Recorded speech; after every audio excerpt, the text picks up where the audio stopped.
You might want to check to see if someone's bobbing before you blow out those jack-o'-lanterns. Here's your spooky spot in the Royal Bobbles Trick or Treat Sam Lollipop Stab Bobblehead.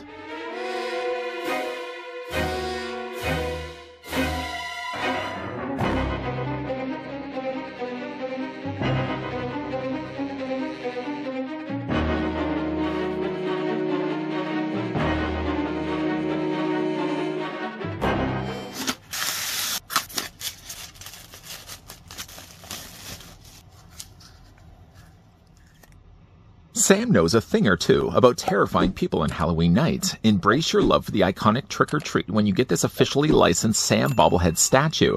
If you consider yourself a slasher master, then adding this to your collection is a must. All I know is if you're going to be breaking the rules, then stay away from the boy with the sack. Before we get a closer look at the trick-or-treat Sam Lollipop Stab Bobblehead, I'd like to first thank the folks over at Royal Bobbles that did actually make this terrifying review possible by providing the sample we could have a look at. This is a Spirit Halloween store exclusive, so if you're lucky enough to go to your local Spirit Halloween stores, you should find this on the shelf, or you can also order this online over on their site for $39.99. Grabbing now the tape measure to see how tall it stands. First, Sam stands in inches, about 6 of that, or the figure is going to be about 15 centimeters tall. Another one that celebrates this season, sliding over the Sam and bringing in a slightly bigger body of Michael Myers. Michael Myers disagrees. Apparently, Michael knows nothing about size comparisons. You can see, though, that Sam with his head only goes to about the shoulder of Michael Myers, and I think that's right, too. Bobbleheads or not, I think they should always have them scaled accordingly. You really wouldn't want really to have, he still disagrees with me, you wouldn't want really to have Sam the same size as the shape, and I think they've scaled them pretty appropriately, pretty decently with one another. While Myers goes back to the bush, let's get a closer look, though, at Sam. Sam, as you can see, already has a sack mask partially ripped off. Picking, though, up the bobblehead, it was carefully packaged once again inside styrofoam. And then, of course, there was a little bit of wrapping that was just underneath his neck that once you then remove it, freely allows then the head to move back and forth via, of course, the spring that's built inside. The spring attaches to the top of the neck, and then you may not even be able to see it. Oh, maybe you can. It's actually inserted on the inside cavity of the head, but it more than allows the head to freely move back and forth.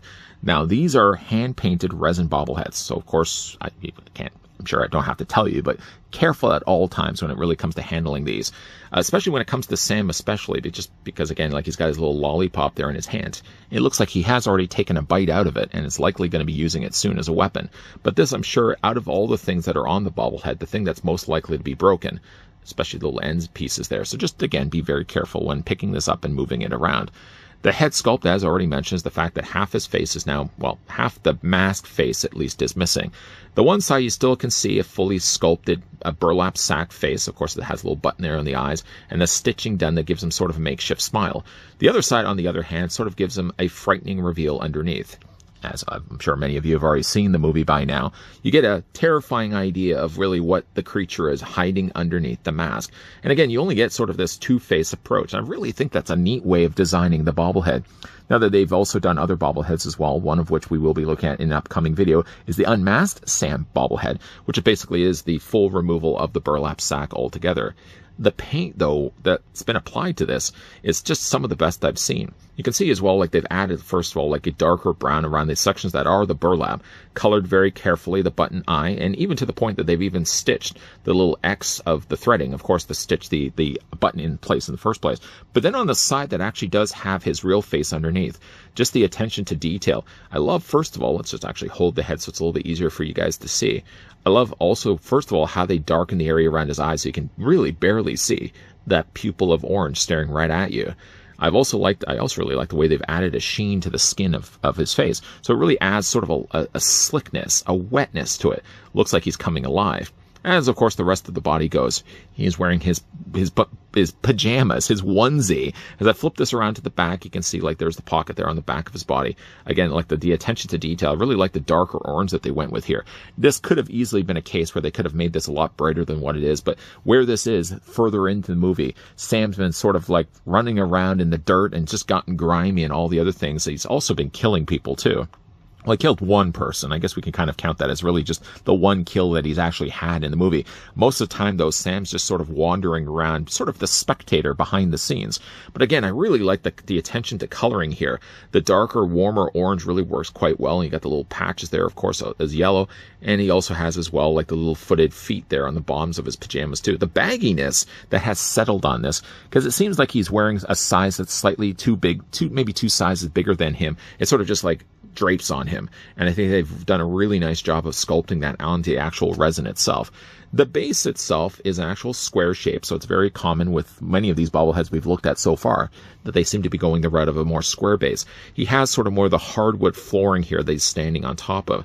Again, well painted, just as well sculpted as the rest of the bobblehead, and carefully tilting up. You can see as well that they've stickered underneath Royal Bobbles premium quality collectibles, as well as their website that you can check out. Now, you can also even scan this. I'm not sure if you can actually scan this on the monitor, but if you can, scan that. Or you can also go over to their website at www.royalbobbles.com. But again, treated on the corners are rubberized feet to prevent any scratching on this, depending on where you put this. You certainly don't want to be sliding this around to cause any damage on the surface. You know, again, like it's a really nice looking version of Sam. Again, if you already had your chance to get a couple of Sam bobbleheads, now this one again has the partially ripped mask and also has the broken lollipop. They have also released a couple of other Sams. Another one that we will be looking at here, thanks to Royal Bobbles, will be the unmasked Sam bobblehead. But not to, of course, push further, and we don't want to rush through the rest of this review. All in all, I really like the way that this one turned out. It's also scaled right, I think, as well. Like proportionally, it's scaled the right size, I feel, to the shape. You really, I don't feel at least, would want this to be the same size as Leatherface or like the Michael Myers that we had already looked at before. Sam should, though, be, like he is in the movie, a smaller character, which translates also to a smaller size bobblehead. But again, like, don't let the size be the thing that deters you from wanting to pick this one up. While it may lack something in size, it more than makes up for it with the sculpting and the paint that they applied to the piece.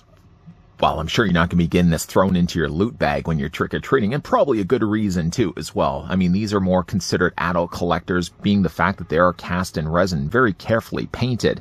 This isn't something like a little snack-sized Snickers, for example, that's going to be thrown in your bag. No, instead of actually going door to door to try to track down Sam for yourself, the Sam Lollipop Stab bobblehead is actually over at Spirit Halloween right now, as it's an exclusive there. In other words, if you're not able to find a local Spirit Halloween store in your area, I'm sorry for that, by the way. Definitely, if you ever had the chance to check out a Spirit Halloween, it's one of the best times, for me at least, my favorite time of year. During October, going into a Spirit Halloween store for the very first time, and sometimes you may even have people that worked there last year recognize you. That's already happened.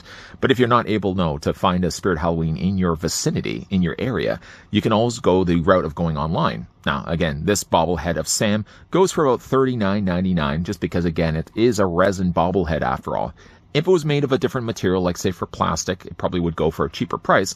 But the fact that you're getting a resin bobblehead and the care and the attention that Royal Bobbles always puts into their bobbleheads, you're paying for a premium. You're paying for a higher end collectible, which is essentially what these bobbleheads are in the first place. But again, like this one's $39.99 over on Spirit Halloween's site. Again, it's a Spirit Halloween store exclusive. But what do you guys think of this? Is this something that you guys could see yourselves picking up? And how many bobbleheads do you have in your collection right now? I'm just kind of looking over at the shelf that I have. I think I have about 7. No, I have 8. We are, of course, going to be looking at some more in upcoming videos. Again, thanks to the folks over at Royal Bobbles. But if you guys enjoyed this video, want to hit with a like. If you guys are loving the content you guys are seeing and certainly on board to see more scary stuff during the month of Spottober, if you haven't already done so, makes no matter if you already have done it, but let's just say you haven't. Make sure that it's always crucial to hit that subscribe button down below, and equally crucial to turn on as well the bell notification and keep your ghoulish peepers peeled to this channel. Not only are we going to be looking at spooky related bobbleheads, but there's definitely a lot more spooky related videos coming your way during this month. As always, guys, thanks for watching. See you guys next time.